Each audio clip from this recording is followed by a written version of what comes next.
Cement की, cement major UltraTech cement के नतीजे अजय आते हुए दिखे।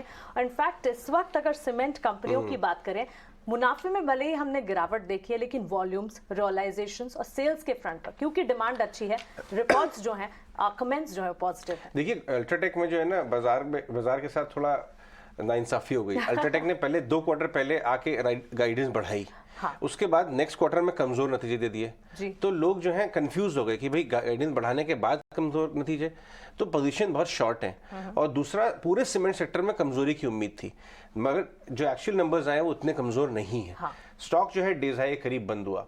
एक बार चार्ट्स पे चेक कर लेते हैं। रेटे साहब लेके आइए इसका 3 महीने 1 महीने का ग्राफ।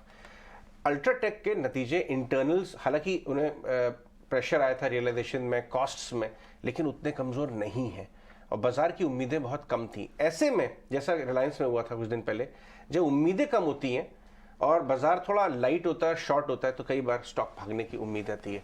जरा एक बार चार्ट्स देख के बताइए। ये देखिए ऑलरेडी ऊपर से नीचे आया हुआ है, करीब 7800 वाला 7550 के आसपास इस समय आ रहा है। किरण, अल्ट्राटेक के चार्ट्स पे देखिए, बताइए कोई ट्रेड है इस समय?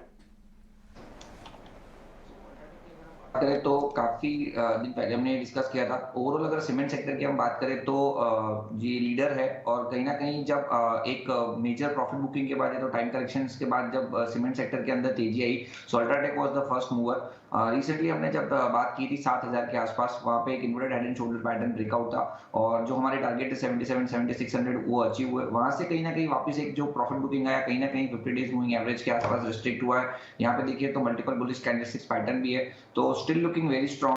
अगर कोई भी डिप आता है 7400 से 7300 में, या इवन करंट मार्केट प्राइस से हम लॉन्ग करके जा सकते हैं। एक पोजिशनल स्टॉप लॉस जो हमें मेंटेन करना है वो 7300 के नीचे का मेंटेन कर रहा है, और जिस तरह के चार्ट पैटर्न है वापस हम 77-7800 तक आ सकते हैं, और 7800 के बाद डेफिनेटली हम 8000 तक भी जा सकते हैं। तो काफी स्ट्रॉन्ग पैटर्न है, डेफिनेटली बाय ऑन डिप्स की ही सलाह रहेगी।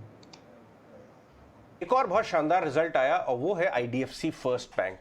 आईडीएफसी फर्स्ट ने पहले ट्रेडर्स का बड़ा पैसा बनाया है। 25 रुपए वाला 50 रुपए हुआ था जब 3 क्वार्टर पहले नंबर पलटे थे।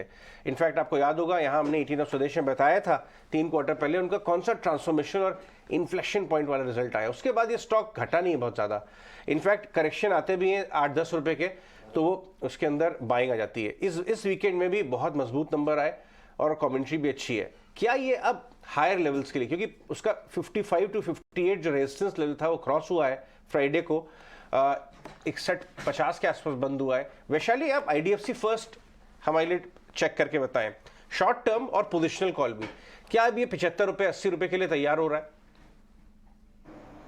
देखा जाए तो 54 लेवल्स जो आप बता रहे थे, 54-55 वाज द मेक और ब्रेक लेवल, और वहां से जो उसने बाउंस बैक दिया है, it is a one way rally, and I think now it is poised near term target के लिए है 64 लेवल्स। एक बार 6450 क्रॉस करता है, then I am looking at the weekly chart, 70 levels retest हो सकता है, and then we can have a relook for 72 to 74 targets. So these are the projected targets, but जिस तरह मैं देख रही हूँ weekly chart also, RSI is also coming towards 60 levels, that means यहाँ पे स्ट्रेंथ ज्यादा होने वाली है, and we can look for buying opportunities. ठीक है, तो ये तो रहा आईडीएफसी फर्स्ट बैंक पर एक ट्रेडिंग स्ट्रैटेजी। ये कई सारे स्टॉक्स हमने डिस्कस किए, जो नंबर्स आए उनके पर ट्रेड क्या बनता है, लेकिन